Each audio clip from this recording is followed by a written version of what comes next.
Good morning. This is Father Stephen Kelly from St. John's Church, Detroit, and we're continuing our series of daily morning meditations where we generally look at one or another of the lessons that are assigned for morning or evening prayer, what is known as the Daily Office Lectionary.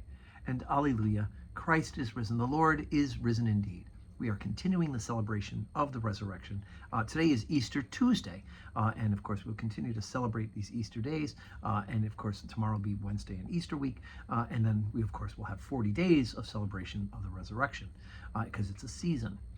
But today, in the next couple of days, we're still looking at the various resurrection appearance stories in the various Gospels. And today, let's jump into John's Gospel, chapter 20, beginning at verse 11. But Mary stood without the sepulchre weeping. And as she wept, she stooped down and looked into the sepulchre, and seeth two angels in white sitting, the one at the head and the other at the feet, where the body of Jesus had lain. And they said unto her, Woman, why weepest thou? She saith unto them, Because they've taken away my Lord, and I know not where they have laid him. And when she had thus said, she turned herself back, and saw Jesus standing, and knew not that it was Jesus. Jesus saith unto her, Woman, why weepest thou? Whom seekest thou? She, supposing him to be the gardener, saith unto him, Sir, if thou hast borne him hence, tell me where thou hast laid him, and I will take him away. Jesus saith unto her, Mary. She turned herself and saith unto him, Rabboni, which is to say, Master. Jesus saith unto her, Touch me not, for I am not yet ascended to my Father, but go to my brethren, and say unto them, I ascend unto my Father and to your Father, and to my God and to your God.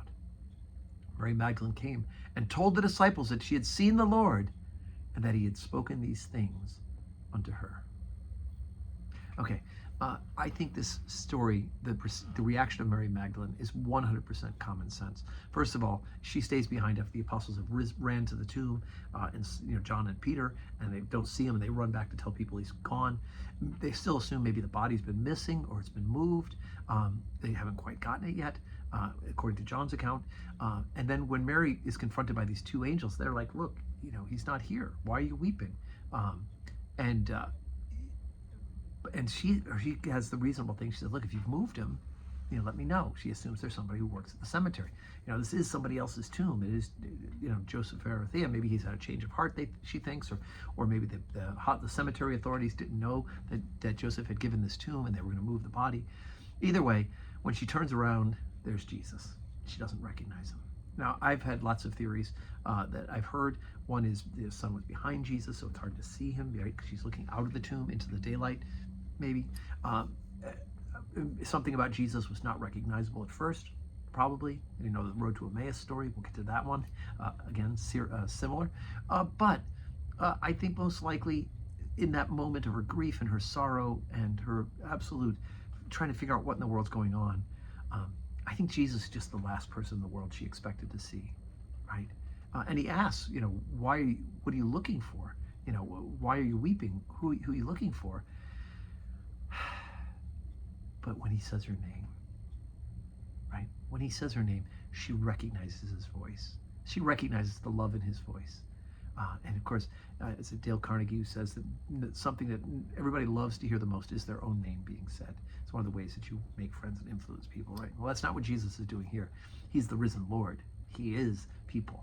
And of course, Mary, hearing his voice, hears that voice of love that is spoken to her so many times before, and she recognizes him.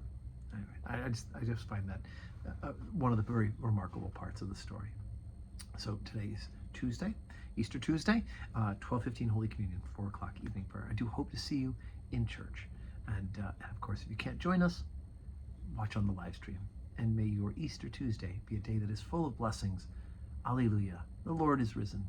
He is risen indeed. Alleluia.